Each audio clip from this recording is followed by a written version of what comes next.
Oke. Laba bersih selalu transfer ke rekening owner itu bukan merupakan suatu hal yang salah karena kita bisa assume setiap laba bersihnya itu merupakan eh, penghasilan bagi owner seperti itu. Jadi strategi-strategi bisa dilakukan baik nanti mau mengumpulkan dulu sampai dengan setahun baru ditarik atau nanti baru sebulan langsung ditarik. Itu tidak pernah ada isu yang cukup signifikan. Tapi kita kembali lagi dampaknya ketika setiap penarikan itu, tapi ketika ada operasional yang membutuhkan dana dan dilakukan oleh owner kembali, maka alangkah baiknya itu tetap bisa ada namanya tuh dana cadangan. Jadi misalnya kita punya untung 50 juta nih dalam sebulan atau misalnya punya untung 10 juta. Penarikan yang baik itu tidak 100%, tapi kalau bisa ditarik 50% dulu. Artinya apa? 50%-nya lagi untuk pengembangan bisnis, untuk biar bisnis itu bisa berjalan dengan running sendiri tanpa harus kita berikan lagi dananya. Kan sama aja. Kita narik 50 juta, kita tarik 10 juta, semua keuntungan kita tarik. Tapi ternyata operasionalnya membutuhkan uang lagi, kita transfer lagi. Jadi kan sebenarnya itu jadi aktivitas yang lebih panjang. Walaupun sih dibilang sah ya sah-sah aja, nggak ada masalah. Cuma strategi umumnya biasanya kita menggunakan persentase dari total bersihnya kita itu berapa sisanya. Dan balik lagi kita lihat, sebenarnya kita untung 20 juta, tapi ternyata di aset kita, di harta kita, harta lancar kita atau uang kita, itu nggak ada 20 juta. Nah, itu juga perlu pertimbangkan seberapa besar yang bisa kita tarik dari harta kita gitu. Oke, itu aja berarti ya Mas Priangga. Semoga terjawab ya, Mas Putra tadi pertanyaannya.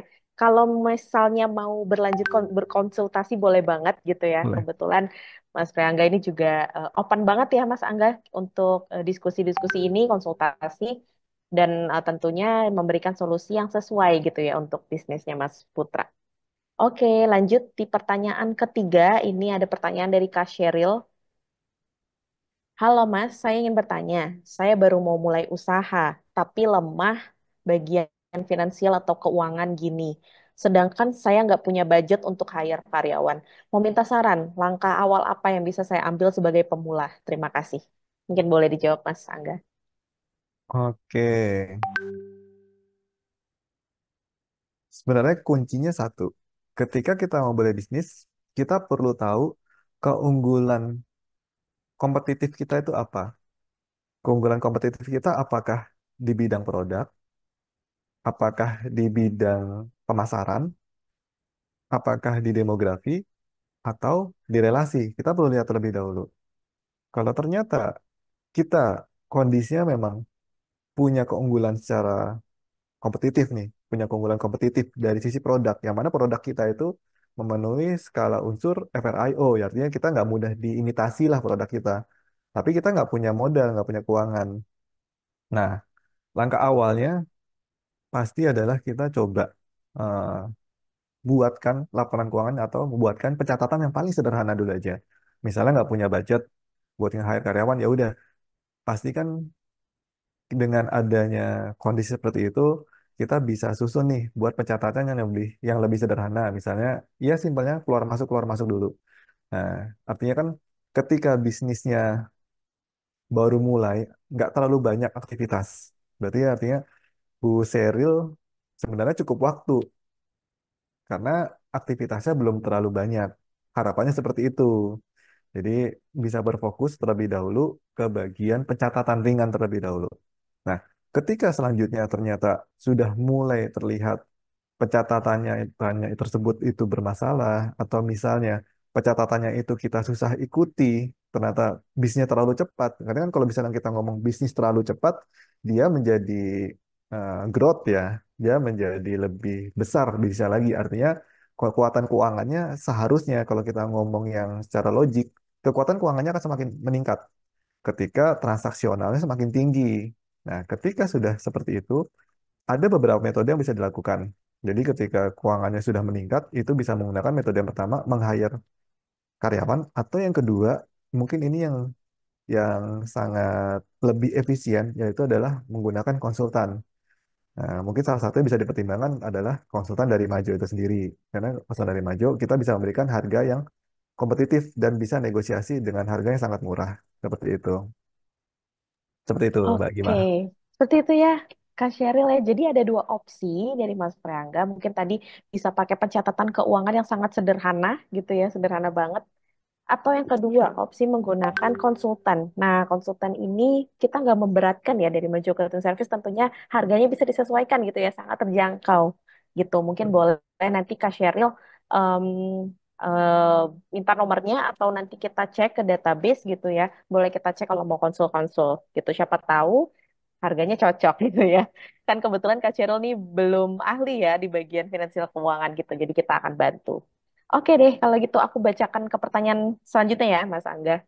Ini Oke, Mbak. dari Kak Fitria bertanya, Bapak perkenalkan, saya Fitria ingin bertanya. Satu, dalam bisnis F&B, profit dikatakan sehat itu di berapa persen? Lalu yang kedua, cara mengefisiensi persediaan agar saat pembelian tidak over dalam bisnis seperti apa? Terima kasih sebelumnya. Silakan Oke, dijawab, Mas Angga. pertanyaan cukup bagus dari Bu Fitri ya. Jadi ini lebih ke arah bagaimana kita bisa seperti yang sebelumnya sesuai dengan topik kita mengelola bisnis keuangan atau mengelola bisnis dengan metode keuangan ya. Artinya dalam bisnis F&B profit dikatakan sehat itu di berapa persen. Jadi kebetulan saya beberapa klien ini untuk F&B itu dia akan ada di kisaran gross profitnya itu seharusnya bisa di 50%. GNP-nya 50 sampai 60% seharusnya. Kemudian untuk GPM-nya, lalu untuk NPM-nya atau net profit margin-nya itu bisa kita tahan di angka 20 sampai 30%. Itu untuk yang dikatakan sehatnya. Tapi dalam beberapa pertimbangan mungkin ingin lebih mensejahterakan karyawan. Jadi kita bisa turunkan lah mentok-mentoknya itu di sekitar 15 sampai 20% untuk net profit margin. Seperti itu. Nah, kemudian cara mengefisiensi persediaan agar tidak over. Nah, seperti yang saya sampaikan sebelumnya tadi di dalam slide bahwa Bapak Ibu perlu punya namanya laporan keuangan. Dengan laporan keuangan, Bapak Ibu bisa menghitung perputaran persediaan itu hanya dalam waktu 2 menit, 3 menit saja udah bisa tahu sebenarnya seberapa sehat nih perputaran persediaan kita. Nah, untuk persediaan yang sehat, itu perputarannya di ketika F&B itu sebaiknya tidak lebih dari seminggu. Itu untuk mengetahui perputaran persediaan yang sehat. Seperti itu. Jadi kalau misalnya Bu Fitrian sudah bisa mengelola persediaan sampai dengan seminggu nih, tidak lebih ya, dari seminggu, itu seharusnya udah bisa dikatakan sangat sehat dalam mengelola persediaan. Tapi kita balik lagi, kita lihat dulu F&B-nya apa. F&B-nya yang makan cepat rusak atau yang sebenarnya bisa bertahan lama. Kalau misal F&B-nya frozen food ya mungkin itu bisa lebih dari sebulan lah kita katakan perputaran persediaannya. Tapi kalau F&B-nya seperti cafe shop, seperti resto, itu sebaiknya di bawah 7 hari untuk perputaran persediaan. Seperti itu, Kak Gima. Oke, semoga terjawab ya, Kak Fitria. Bagus sekali nih pertanyaannya. Oke, next. Ini lanjutan pertanyaan dari Mas Putra tadi, nggak apa-apa ya, Mas Angga Oh, ya? boleh, boleh, boleh. Ada lanjutan lagi. Saya mau tanya lagi, Mas. Karena kebijakan owner yang selalu mengosongkan laba bersih setiap bulan dan saldo tersisa 1 juta. Sedangkan untuk tagihan supplier selalu lompat di bulan berikutnya. Yang benar, apakah setiap tutup buku harus segera dibayar atau boleh tagihan supplier itu lompat ke bulan berikutnya? Seperti itu, Mas Angga. Oke, pertanyaan yang bagus ya, Mbak Gima. Jadi untuk mengosongkan laba bersih setiap bulan dan saldo yang tersisa 1 juta itu merupakan suatu kebijakan. Jadi kebijakan owner atau kebijakan shareholder ya kalau di kita level corporate itu itu adalah suatu hak prerogatif yang tidak bisa kita hentikan kecuali ya dia berbentuk badan usaha seperti perseroan terbatas dia tidak bisa serta-merta menarik uangnya seperti itu. Nah, tapi kalau misalnya bisnisnya ini adalah bisnis UMKM yang mana tidak ada kebijakan secara eksplisit melarang itu, maka itu diperbolehkan. Tapi kembali lagi, kalau misalnya dikatakan, apakah tagihan supplier selalu 4 bulan berikutnya itu dibenarkan? Itu bisa dibenarkan. Karena masalah pembayaran itu adalah masalah operasional keuangan. Jadi ya semakin panjang TOP kita, term of payment kita akan semakin menguntungkan dong buat perusahaan. Artinya kan uangnya bisa kita putar lagi nih di tempat yang lain.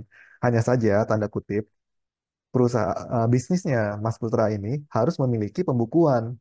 Artinya hutangnya itu harus tercatat dengan nyata dan jelas setiap akhir periode tutup buku. Jadi tagihannya itu nggak boleh kita nggak catat supaya kita tahu berapa besar kewajiban yang akan terjadi di kemudian waktu gitu. Jadi kalau pertanyaannya boleh atau enggak itu boleh, tapi syaratnya harus dicatat, harus dibukukan seperti itu, Mbak Gima. Oke, terima kasih Mas Angga jawabannya. Mohon di take note ya tadi Kak Putra. Jadi boleh banget tapi melakukan dicatat gitu ya, jangan sampai terlewat. Mungkin boleh dibikin satu buku gitu ya, atau kalau memang nggak suka menulis lewat digital juga nggak apa-apa, by phone atau di laptop punya data sendiri gitu ya, yang Kak Putra bisa lihat kapan saja gitu. Kak Putra bisa nge-track bisa kapanpun. Oke, semoga terjawab ya Kak Putra ya. Kalau gitu ini aku bacakan pertanyaan terakhir kali ya Mas Angga karena udah 5 pertanyaan gitu. Jadi aku bacakan pertanyaan terakhir. Tapi boleh banget kalau teman-teman tiba-tiba ada yang bertanya satu lagi, oke kita bantu. Tapi kalau nggak ada pertanyaan kita anggap selesai ya. Oke, ini ada dari Kak Muhammad Zikir bertanya. Saya sudah punya omset besar, tapi ketika saya ingin menggunakan jasa maju, saya terhalang tidak memiliki tim gudang untuk stok opname barang. Apakah ada solusi, Kak? Seperti itu pertanyaannya. Silakan, Mas. Oke, baik untuk pertanyaan Mas Zikir ya berarti ya. Terkait dengan omset sudah besar, kemudian memiliki kendala untuk tidak melakukan stop loss name, kami sangat menyarankan harus dilakukan stop loss name. Karena stop loss name itu untuk memastikan bahwa harta kita, kan kita tadi sempat diskusi ya, Bapak Ibu, bahwa kita itu memiliki harta namanya harta lancar. Nah, harta lancar itu ada namanya uang, ada namanya saldo bank, ada petty cash atau kas kecil, ada juga namanya piutang, dan yang terakhir juga ada namanya persediaan. Nah, persediaan ini harta. Kalau hartanya kita tidak lakukan pemeriksaan, kita tidak tahu ternyata harta yang kita punya itu ditulis 500.000 atau 1 juta atau 50 juta, ternyata pada saat kita cek totalnya itu nggak nyampe 50 juta. Totalnya ternyata hanya tinggal 20 juta. 30 jutanya kemana? Kita nggak tahu karena kita nggak pernah stop up name. Tapi dengan melakukan stop up name, Bapak Ibu akan tahu bahwa sebenarnya telah terjadi suatu, ya mungkin kita nggak tahu apakah itu fraud, ataukah itu misalnya kerusakan, atau misalnya di gudangnya ternyata pengelolaan gudangnya nggak baik, nggak benar, ternyata ada tikus dan segala macamnya itu masuk merusak persediaan kita. Nah, itulah dibutuhkan stop up name. Jadi, stop up name ini wajib dan harus dilakukan. Solusinya, ketika memang tidak bisa melakukan stop up name, itu bisa menggunakan jasa pihak ketiga atau pihak konsultan yang untuk melakukan khusus stock up name. Seperti itu. Gimana? Oke, terima kasih Mas Angga. Itu ya Kak Ya. Zikir. Jadi solusinya bisa digunakan pihak ketiga gitu ya. Coba nanti boleh konsultasi ya kalau memang berminat gitu. Siapa tahu tim Maju juga bisa bantu untuk hal ini. Nah, bagi teman-teman yang mau order kaos keren, silakan bisa di marketplace Shopee, Tokopedia, Bukalapak maupun Lazada. Caranya tinggal ketik saja Muhammad Ervando ya. Nah, teman-teman tinggal pilih untuk kaos-kaos kerennya. Kemudian yang cocok langsung saja di order untuk kaos-kaos kerennya ya. Bisa di order satuan, lusinan ataupun borongan, silahkan bebas. Nah, berikut ini saya kasih rangkumannya ya. Nah, teman-teman ketik saja di Shopee, Tokopedia, Bukalapak, Lazada, ketik Muhammad Ervando. Nah, kemudian juga tersedia kaos lengan panjang dengan desain-desain keren. Tinggal teman-teman pilih di marketplace Shopee, Tokopedia, Bukalapak, Lazada. Cuman untuk kaos lengan panjang ketiknya Vando Official Shop ya. Spesial untuk kaos lengan panjang, bisa untuk pria maupun wanita. Nah, untuk wanita yang berjilbab sangat cocok ya, karena pakai lengan panjang tersedia juga, dan tentunya dengan desain-desain kaos yang keren, kekinian. Nah, silakan teman-teman bisa ketik di Shopee, Tokopedia, Bukalapak maupun Lazada, ketik saja Vando Official Shop.